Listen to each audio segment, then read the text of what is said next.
Welcome, my friend. Tonight we drift into the ancient world together, manifesting courage, vision, and quiet power as you live a day as Alexander the Great. So settle in, close your eyes, let your breathing slow, and let me carry you there. You are Alexander now. The story is yours. You wake slowly before the palace stirs. The air is cool and dry, carrying the faint sweetness of cedar oil and the mineral smell of the great river beyond the walls. You lie still for a moment, feeling the weight of soft linen against your skin, the mattress stuffed with wool and scented herbs. Above you, a ceiling painted with stars in lapis blue catches the first gray light. You are in Babylon. The thought settles gently, without urgency. This ancient city, older than Macedon by 1,000 years, is now yours to rest within. You breathe in, and the morning air fills your chest, slow and even. Somewhere far off, a bird calls once and goes quiet. The wind moves along the outer terraces, brushing over glazed brick, and the sound is low and steady, like the breath of the city itself. You listen to it. You let it carry your thoughts nowhere in particular. You sit up, and your bare feet find the smooth tiled floor, still holding the last of the night's coolness. The room around you is vast and calm, dark wood chests inlaid with ivory, a bronze basin, a folded cloak of deep purple resting on a carved stool. You do not hurry toward any of it. There is time. This morning, there is only time. A servant has left water in a wide clay jug, and you pour some into the basin and cup it in your hands. It is cold enough to wake the skin without a shock. You press your damp palms to your face, to the back of your neck, and feel the day begin to gather in you, quiet and unforced. Droplets run down your wrists and fall, one by one, back into the water with a soft sound. You move to the window. The curtains lift and settle in the wind, and beyond them, the city spreads out in the pale light. Flat rooftops, palm trees standing motionless, the wide brown ribbon of the Euphrates catching a first blush of gold. The famous walls of Babylon rise in the distance, so broad they say that chariots can pass upon them. You have ridden along them yourself. This morning you only look and let the vastness of it hold you. You think without effort of how far you have come. Pella, where you were born, lies weeks of travel to the west, a smaller world of oak forests and mountain rivers. You have crossed seas and deserts, mountains and great plains to stand at this window, and yet the feeling now is not triumph. It is something quieter, a kind of belonging to the wideness of the world. You wrap the purple cloak loosely around your shoulders. The wool is fine and warm, dyed with the costly murex purple that only kings may wear freely. It smells faintly of the sea it came from. You draw it close and stand a while longer, letting the wind and the light do their slow work upon you. Below, the palace is beginning to breathe. You hear the muffled footsteps of servants, the soft clink of vessels being carried, a door opening somewhere far away. None of it hurries you. You are the still point around which the day will turn. You close your eyes and breathe and let yourself simply be here, a young king in an ancient city at the height of a life that feels this morning as calm and wide as the river below. You walk the long corridor toward the great hall, and your footsteps make almost no sound on the polished stone. The passage is lined with columns, each one thick as an old tree, their tops carved into the shapes of resting animals. Between them hang tapestries dyed in deep reds and golds, and the morning light comes sideways through high openings, falling in soft bands across the floor. Attendants bow as you pass, lowering their eyes, and you answer each with the smallest nod. You have learned that a king need not speak much. A glance, a gesture, a moment of attention given freely, these carry their own weight. You move without haste, and the calm you carry seems to spread ahead of you into the rooms you have not yet entered. The great hall opens before you, and even now, familiar as it is, it stills your breath for a moment. The ceiling rises far above, held by columns painted in bands of blue and white and crimson. Along the walls run friezes of glazed brick, lions striding in procession, their manes picked out in yellow and gold, their bodies a rich, deep blue. They have paced these walls for longer than anyone can remember, silent witnesses to kings who came and passed. You cross to the raised platform where a carved chair of state waits, its arms shaped like the paws of a lion, its wood dark and worn smooth by other hands than yours.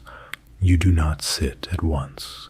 You stand beside it and look out over the empty hall, imagining it as it will be later, filled with envoys and officers, with the murmur of many tongues, Greek and Persian, and others you are only beginning to learn. For now it is quiet. A single attendant tends the oil lamps set in tall bronze stands, and the small flames lean and steady in the moving air. The scent of the burning oil is warm and clean. You breathe it in. You think about kingship in the soft way that thoughts come when there is no pressure behind them. You have taken the customs of Persia into your court, the fine robes, the ceremony, the deep respect. Some of your Macedonian companions grumble at it, longing for the rougher, plainer ways of home. You understand them, yet you have seen that to rule so many peoples, you must become something larger than any one of them. A bridge, a meeting place. You rest your hand on the arm of the chair. The wood is cool and smooth beneath your palm. You feel the long history in it, not as a burden, but as a kind of company. So many have stood where you stand. So many mornings like this one have opened over this hall. A servant approaches with a shallow dish of dates and a cup of watered wine, and sets them on a small table near the platform. You take a single date. It is soft and dark and impossibly sweet, and you eat it slowly, letting the sweetness spread. The wine is cool and faintly resinous, cut with clean water. You drink a little and set the cup down. Light is filling the hall now, spilling across the floor toward the lion friezes, waking their gold. You watch it move, slow, patient, certain. There is nothing to decide yet. No one waits on your word this early. You have this space entirely to yourself, and you let it hold you standing in the quiet center of your own kingdom while the day gathers its strength around you. You breathe out, long and slow, and feel your shoulders soften beneath the purple cloak. You leave the hall and make your way down toward the stables, through a courtyard where the wind moves the tops of the palms with a dry, whispering sound. The ground is packed earth here, warm already beneath your sandals, and the smell changes. Hay and dust and horses, honest and grounding after the incense of the palace. The grooms straighten as you approach, but you lift a hand to ease them, and they return to their work. Rows of stalls line the long shaded building, and from within come the soft sounds of animals waking, a shifting hoof, a low breath, the rustle of straw. You walk slowly down the row, and the horses turn their heads to watch you pass, dark eyes calm and curious. At the end waits the one you've come to see. Bucephalus, your great black stallion lifts his head as you near, ears turning toward you, and something in your chest loosens at the sight of him. He is old now, old for a horse, having carried you across half the world, but he holds himself still like a king in his own right, his coat deep and dark, the white blaze on his brow catching the light. You remember softly the boy you were when you first met him, a wild horse no man could ride, frightened, they said, of his own shadow. You saw what they did not, that he feared the shape thrown on the ground before him, and you turned his face toward the sun, so the shadow fell behind, and spoke to him low, and mounted him while the whole court watched in silence. You were 12. Your father wept with pride and told you Macedonia was too small for you. That was long ago. Now you come to him quietly, and there is nothing to prove. You lay your palm flat against his neck and feel the warmth of him, the great slow pulse of his life beneath your hand. He smells of dust and warm hide and hay. He turns his muzzle toward you and breathes against your shoulder, and you breathe back the old greeting between you. A groom brings a handful of grain, and you offer it on your open palm. Bucephalus lifts it up gently, his whiskers brushing your skin, and you feel the soft tickle of it and let a small smile come. You scratch him along the crest of his neck where he likes it, and his eyelids lower, and for a while the two of you simply stand together in the shaded quiet. The wind moves through the open ends of the stable, stirring the loose straw, carrying the scent of the river. Dust hangs in the slanting light, turning slowly gold and weightless. You watch it drift and settle. You are in no hurry to go. You think of all the miles this horse has carried you. Over the passes into Asia, across rivers swollen with snowmelt, through the heat of the Great Plains. He has been steadier than most men. When you are on his back, the world narrows to something simple and sure. The rhythm of his stride, the wind on your face, the ground unrolling ahead. You promise him, without words, a gentle ride later in the day, out where the land opens. He seems to understand, or perhaps you only wish it so. Either way, the standing here is enough. You press your forehead lightly to the flat of his cheek and let your eyes close. His breathing is slow and deep. Yours falls into step with it, easy and unforced, and for a long, quiet moment there is nothing in the world but this, warmth and breath, and the old faithful bond between a king and his horse. You go out into the city, wrapped plainly enough that you might pass as any officer, though those who know your face lower their eyes as you go by. The streets of Babylon are waking in earnest now, and their sound gathers around you, not loud, not harsh, but a warm and layered murmur, the voice of many people going about the small business of living. The main avenue is broad and straight, paved with fired brick, and along its edges the merchants are setting out their goods. You pass baskets heaped with dates and figs, with almonds and pale golden barley. There are stalls of cloth, linen, and dyed wool, and here and there the shimmer of something finer come along the trade roads from the east. A woman arranges pomegranates into a careful pile. A boy leads a small goat by a cord.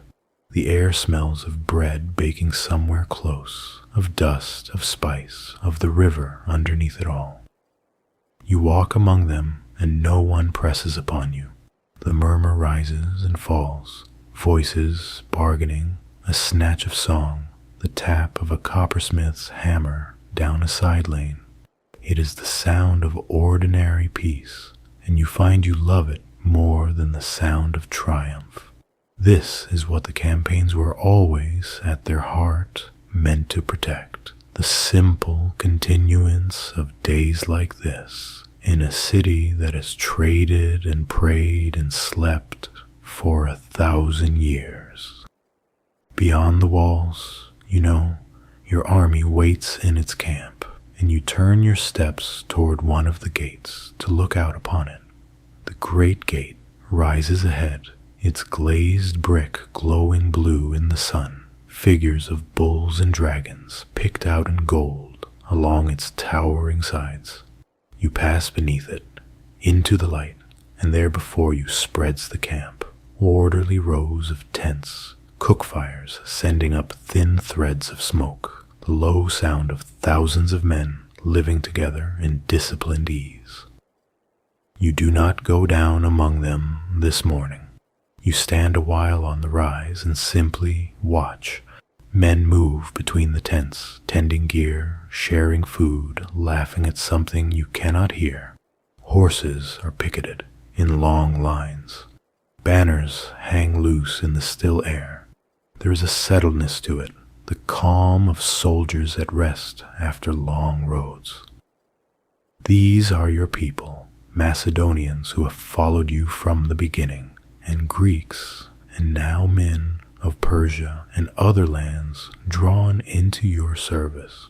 You have marched with them, gone hungry with them, slept on the same cold ground. You know the faces of many. You feel toward them something that is not quite the love of a father and not quite the bond of a brother, but partakes of both. A light wind carries up the smell of their fires and their cooking, barley and smoke and roasting meat, and mingles it with the crowd murmur of the city behind you. You stand between the two, the ancient city and the living army, and feel yourself the quiet hinge on which they turn. You think of how strange and wonderful it is that so many lives should be gathered here by the pull of a single vision. You do not dwell on it. You only notice it, the way you might notice a fine morning and let it be. After a while you turn back toward the gate.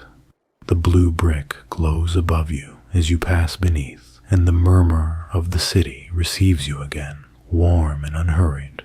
You let it fold around you like a familiar cloak and walk slowly back into the heart of Babylon, in no hurry at all to be anywhere but here. By late morning, you return to the palace, to a smaller room set aside for council. It is quieter here than the great hall, a chamber of pale stone with a broad table at its center, its surface covered with maps and scrolls, and a scattering of bronze instruments for measuring distance. Lamps burn low along the walls, and the light is warm and even, kind to the eyes. A few of your officers wait, men whose judgment you trust, and they greet you with an ease that has been earned over many years and many miles. There is no ceremony here beyond a nod, a hand laid briefly on a shoulder. You gather around the table together, and the talk begins low and unhurried, the way talk does among people who have long understood one another. You look down at the maps. They are beautiful things, drawn on treated skins and pieced together, inked with coastlines and rivers and the names of places in careful letters. Here is the sea you crossed as a young man. Here are the mountains, the passes, the great cities that open their gates to you. Your eye travels the lines of your own journey, and it is like reading a story you half forgot you had lived.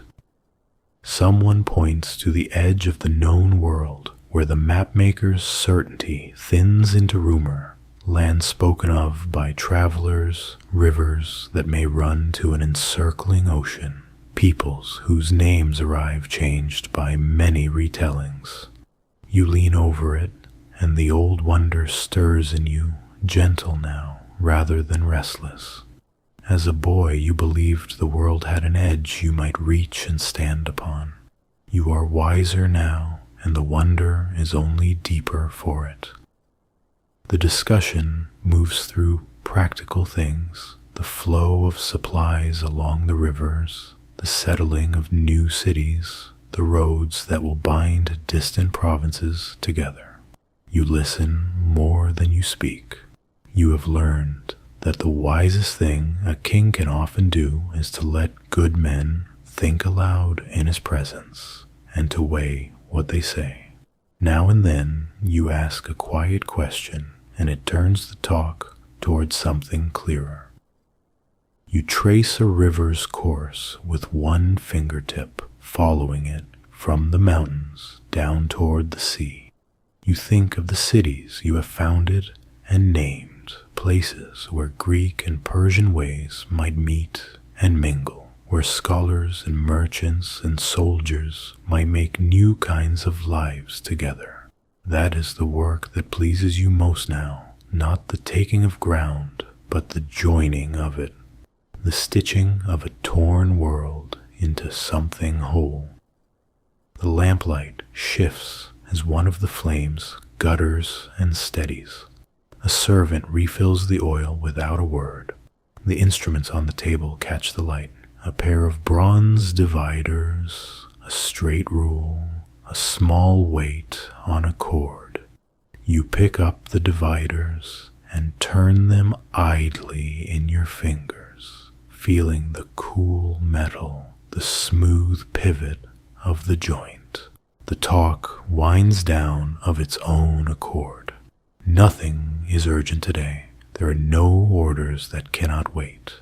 One by one your officers straighten, and you dismiss them with thanks, and they file out quietly, leaving you alone with the maps and the low lamps.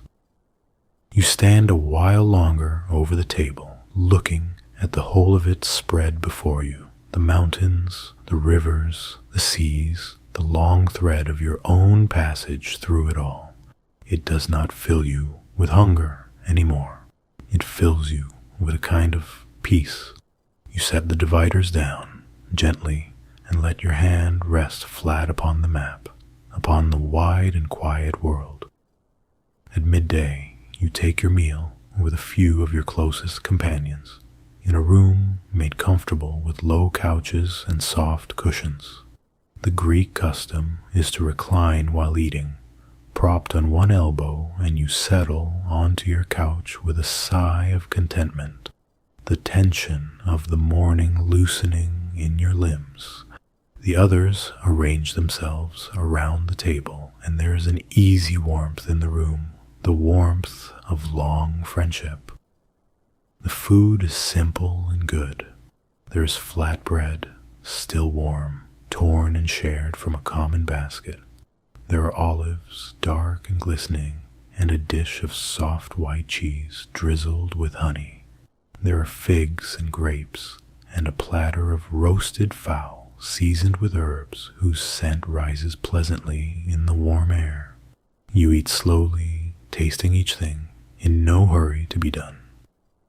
A servant mixes wine with water in a wide bowl the way the Greeks prefer it, never strong, always tempered, and ladles it into shallow cups. You take yours and hold it a moment, watching the light move on the surface. The custom is to speak, to share thoughts and stories over the cup, and the talk drifts easily around the table, touching on old campaigns remembered fondly, on the strangeness and beauty of the lands you have seen, on nothing much at all.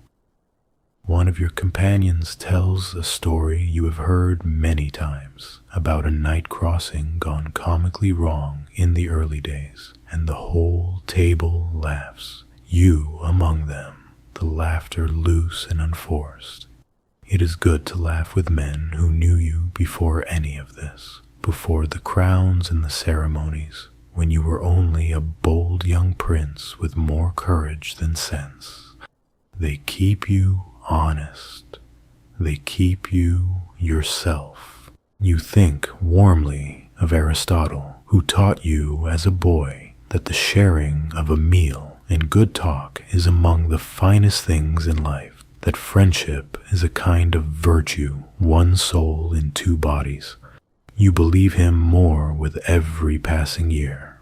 All the vastness of your reign narrows in a moment like this to something small and perfect, bread broken among friends, a cup shared, the easy sound of voices you love. The room is cool and dim after the brightness of the streets. Light comes softened through a hanging of pale linen and moves gently as the cloth stirs. The scent of the food mingles with the faint sweetness of the wine and the clean smell of the herbs strewn on the floor. You sink a little deeper into the cushions, one arm behind your head, and let the conversation wash over you. Someone asks you a question gently about a city you mean to build, and you answer without lifting fully from your ease a few quiet words about wide streets and a good harbor and a library, a place where knowledge might gather. The others nod and the talk moves on, and you are content to let it. There is no need to hold the center here. Among friends, you can simply be one voice among several. The meal winds down slowly. Plates are cleared, cups refilled, and left half drunk.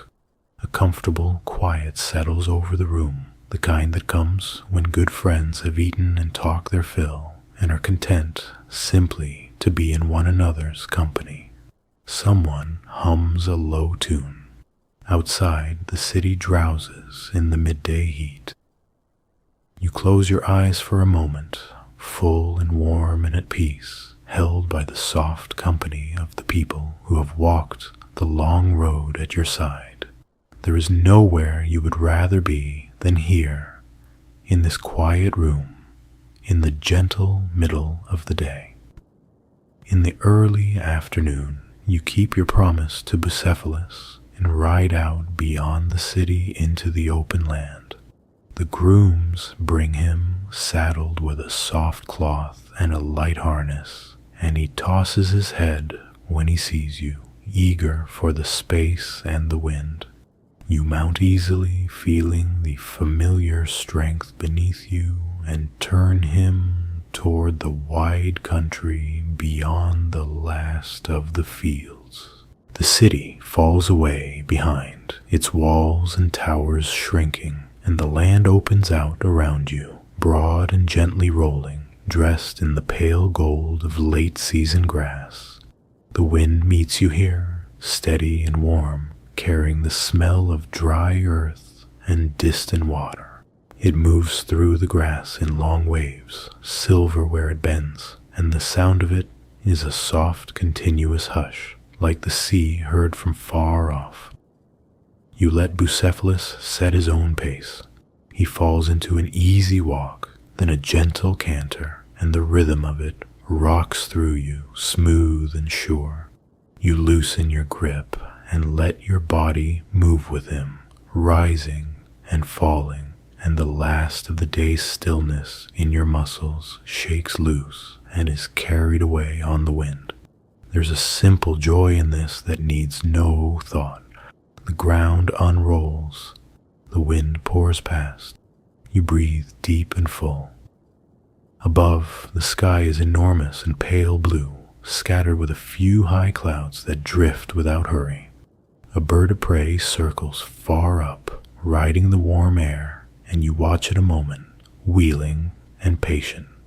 On the horizon, blued by distance, a line of mountains lies like something dreamed. You are a small moving thing beneath a very large sky, and the smallness is not troubling. It is freeing. Out here, there are no envoys, no ceremonies, no crowns. There is only the horse, the wind, and the wide, indifferent, beautiful land. You slow Bucephalus to a walk and let him breathe. He blows softly through his nostrils, ears flicking content. You rest a hand on his warm neck and look out over the country. Somewhere in the middle distance, a small herd of gazelle lifts their heads, watches you a moment, then drifts away unhurried, flowing over a rise and gone. You do not disturb them. You only watch, glad of the sight. You think, softly, of all the open lands you have crossed to come here, the plains of Asia, the passes of the mountains, the endless roads. So often you rode them with a purpose ahead, a march to make, a river to cross before dark. Now you ride only to ride, and the difference is everything. The land is the same. You are the one who has changed, grown quieter inside, more able to simply be in a place without needing to be beyond it. The wind gusts and settles. The grass bows and rises. Bucephalus walks on in no direction that matters, and you let him wander, trusting him. The sun is warm on your shoulders through the fine cloth of your tunic. A single line of sweat cools at your temple in the breeze. You could ride further over that rise toward those blue mountains into the deepening afternoon. Part of you, the old restless part, always wants to see what lies beyond the next horizon.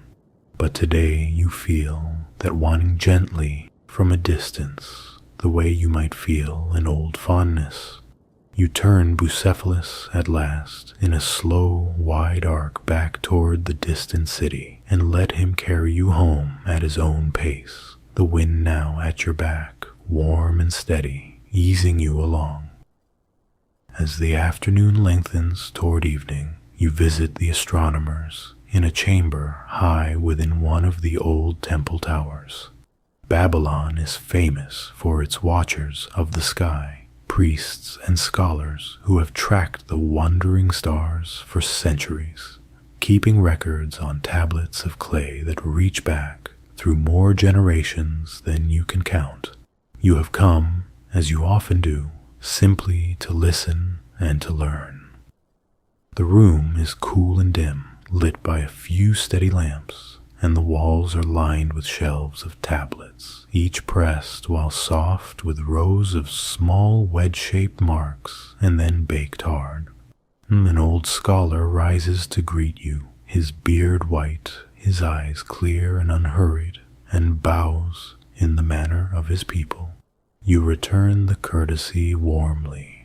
Here, in the presence of such learning, you are glad to set aside the king and become the student again. He shows you their instruments, bronze rings and rods for measuring the height of stars above the horizon, and simple devices for marking the passage of hours by shadow and by water. He speaks through an interpreter, and in the halting shared words you have both been learning of the great cycles they have traced, the turning of the moon through its phases, the slow wandering of the bright planets against the fixed stars, the eclipses they can now foretell. That last catches you, as it always does, that these patient watchers, with their tablets and their careful arithmetic, can say in advance when the moon will darken. It is a kind of power gentler than any armies, and to you more wonderful. You think of your old teacher, Aristotle, who loved above all things to understand the order beneath the world, to ask not only what happens, but why. He would have delighted in this room. He would have stayed until the lamps burned out.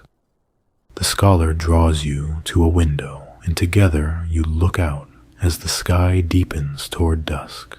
The first stars are beginning to show, faint and then brighter, in a sky turning from pale gold to deep blue. He names them for you in his tongue, and you name them in yours, and you find that many of your people's stories point to the same lights, only clothed in different tales. It moves you quietly, this proof that beneath the many languages and customs, all people look up at the same sky and wonder. You sit with him a while as the room darkens, and he speaks of time on a scale that dwarfs any rain. Kingdoms rise and fall, he says gently, but the stars keep their courses. The same moon that shines on you tonight shone on the first king who ruled this city and will shine on the last. There is no sadness in how he says it. There is peace. You feel it settle into you like cool water into dry ground. You look at the tablets around the walls, the patient work of so many quiet lives, and you feel a deep respect for it, for knowledge gathered not for glory, but simply for the love of understanding. You have won cities and crossed deserts, and yet you know that what these men do here, watching and recording night after night, is a greater and more lasting kind of conquest. The lamps burn low. Outside, the blue deepens toward black, and more stars come out until the window is a field of soft light. You thank the old scholar and mean it, and he bows again, and you leave the tower with your mind quieted and widened, carrying the sky's great calm down the winding stair with you into the gathering evening. Evening comes, and with it the part of the day you hold most dear. You find Hephaestion on one of the palace terraces, where he has been waiting for you, and at the sight of him something in you settles all the way down, the way it has since you were boys, together in the schoolroom of Aristotle. He rises and clasps your arm, and you clasp his, and no words are needed for the greeting. Of all the people in the world, he is the one who knows you as you are. You sit together on a low bench near the terrace edge, where the warm stone still holds the day's heat. Below, in the palace gardens, the crickets have begun their steady evening song, rising and falling in the dark green quiet. The sky above is deep blue, fading to black, the first stars out, and the air is soft and cool, and smells of jasmine and cooling earth. A servant brings wine and withdraws, and you and Hephaestion talk in the low, easy way of two people who have nothing to prove to each other. There is no ceremony between you. Here you are not the king and his officer. You are simply two men who have shared a whole life, the same lessons as boys, the same long roads as men, the same cold nights and bright mornings. He asks you how the day has treated you, and you tell him, and he listens in the way that only he does, hearing the things you do not quite say. You speak of small things and large ones without distinction, the astronomers and their stars, the ride in the open land, a memory that surfaced of your boyhood in Macedon. He laughs at the right moments and grows quiet at the right ones. Now and then, a comfortable silence falls, and you let it, watching the stars thicken, listening to the crickets, feeling the presence of your friend beside you, like a warmth that needs no fire. You think of the many years behind you, all the miles and dangers, and how through every one of them he has been there, steady as your own shadow. When you were sick, he sat by you. When you grieved, he grieved with you. When you rejoiced, your joy was doubled because he shared it. There is a bond here that the histories will never fully hold, because it lives in glances and old jokes and the simple habit of turning to look for one another in a crowd. He points out a star low over the garden and names it, testing you gently on what the astronomers taught you today, and you name it back and you both smile. The wine is cool and good. The night is soft. Somewhere below, a nightbird calls once and settles. You lean back against the terrace wall and let the peace of it fill you. This, you think, is the true reward of it all. Not the crowns, not the conquered lands, but this. An evening, a friend, a garden full of crickets, the stars coming out one by one. If you could keep any single hour of your life against the wearing of time, it might be an hour like this one, quiet and complete.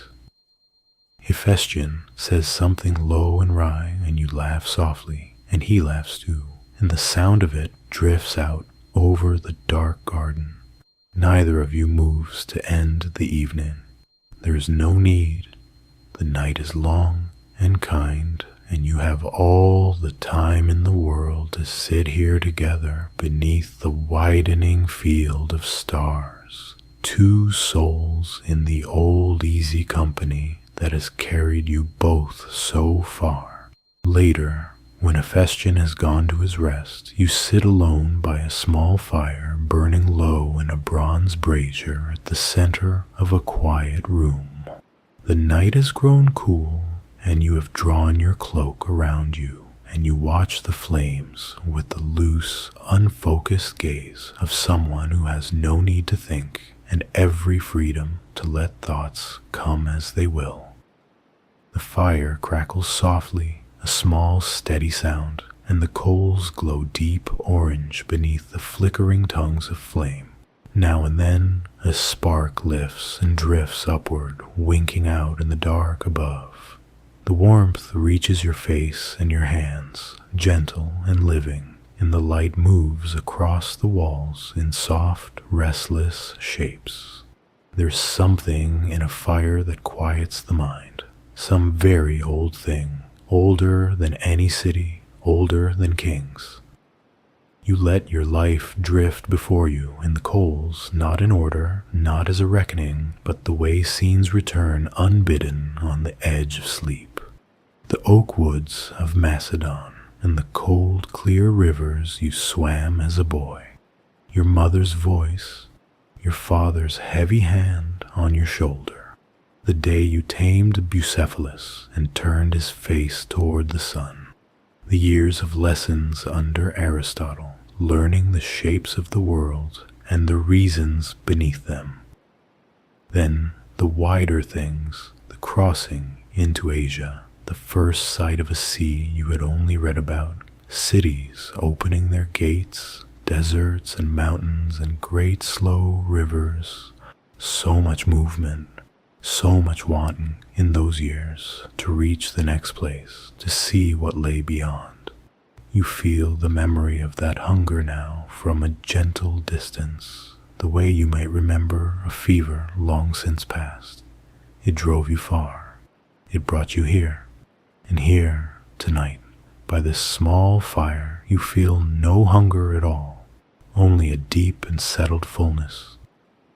You think of the men who didn't come this far, the friends whose faces you still see, and you let the fire hold your remembrance of them softly without sharpness. That is the gift of a night like this. Grief comes gently or not at all, smoothed by warmth and quiet and the long perspective of the stars you watched earlier from the terrace. You honor them in your heart and let the coals carry the honoring upward with the sparks.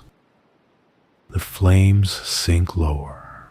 You lean forward and add a single piece of wood and watch the fire take it, curling around the new fuel, brightening for a moment before settling again.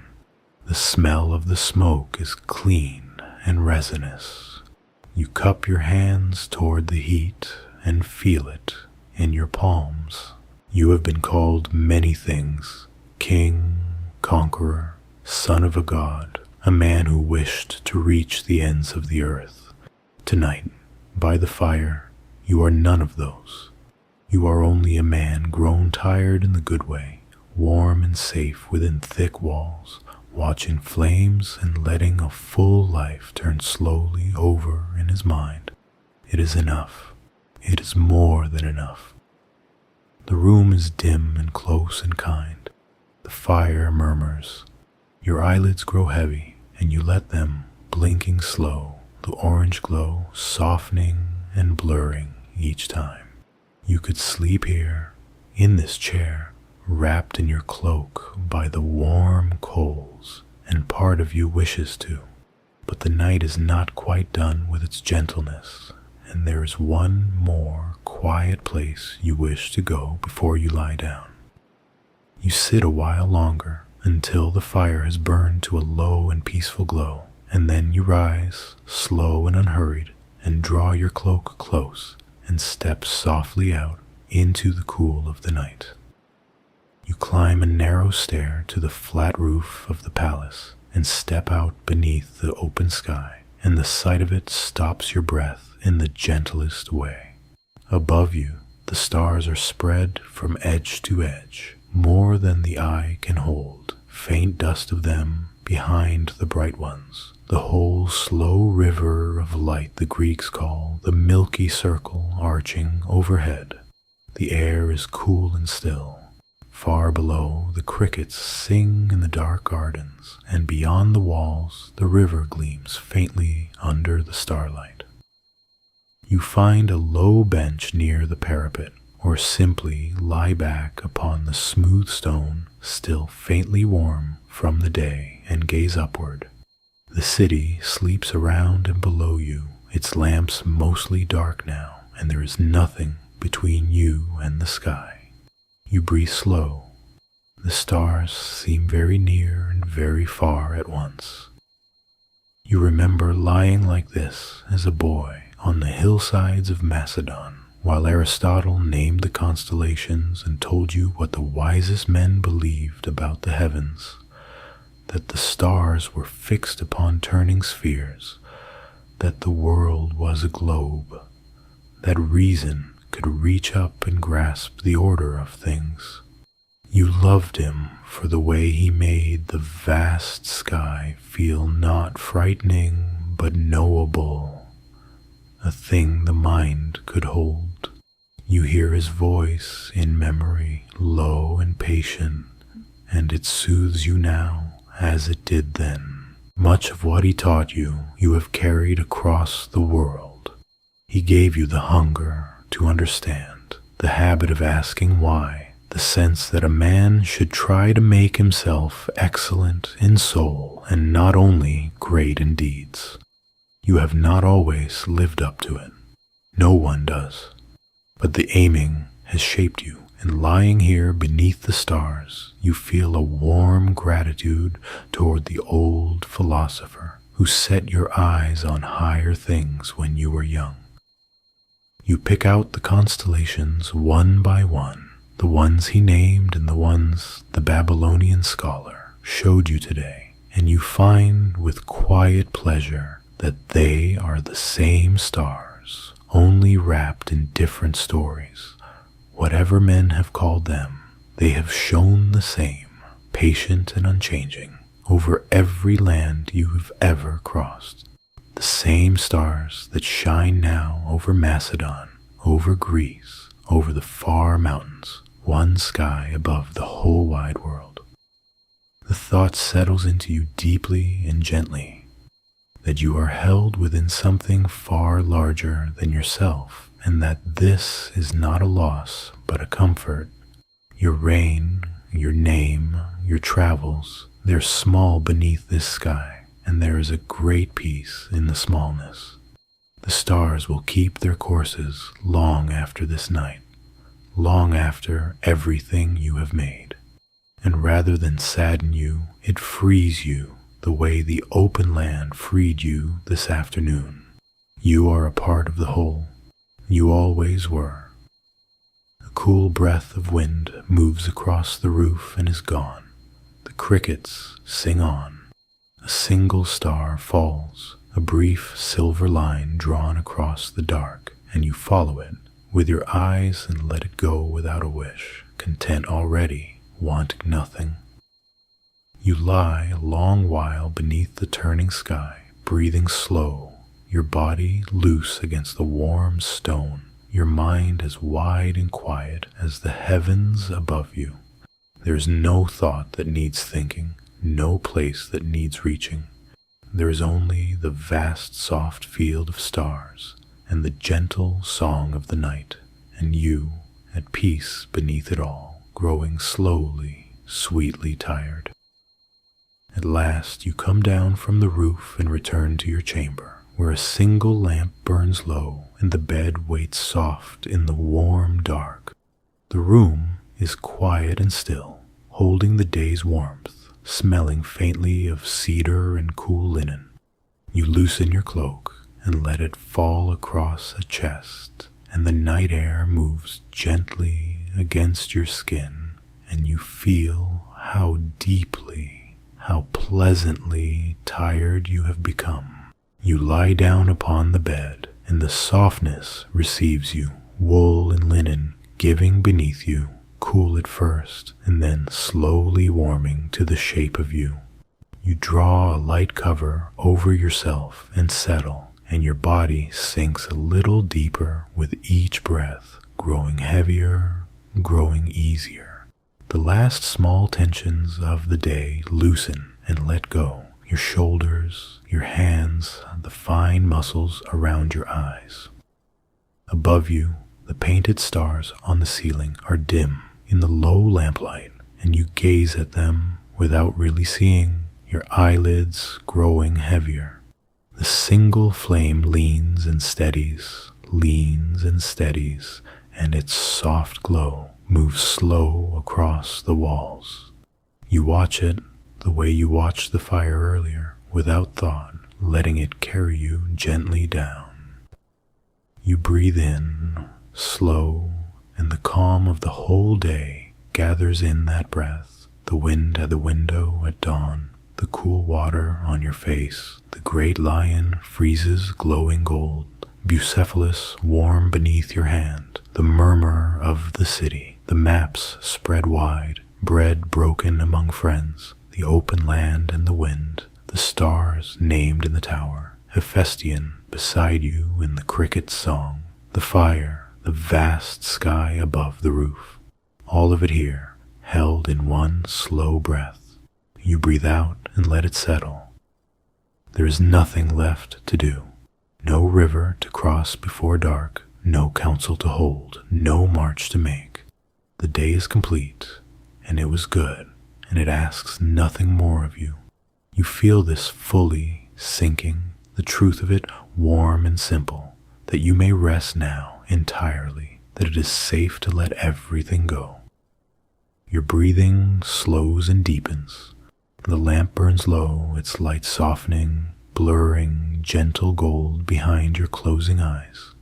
The crickets sing faintly through the window from the dark gardens below, steady and far away now, a soft thread of sound, stitching you toward sleep. The river murmurs somewhere beyond the walls. The stars keep their slow courses overhead, patient, unchanging, watching over the sleeping city and over you. You let your thoughts grow slow and dim, one drifting into the next, softer and softer, until they are only shapes, and then only warmth, and then only the quiet rise and fall of your own easy breath. Your limbs are heavy and warm and at rest. There is nowhere to go. There is nothing to hold. There is only this, the soft bed, the low light, the gentle dark, and the deep, sweet tiredness of a life lived fully, easing now toward sleep. Rest now, my friend.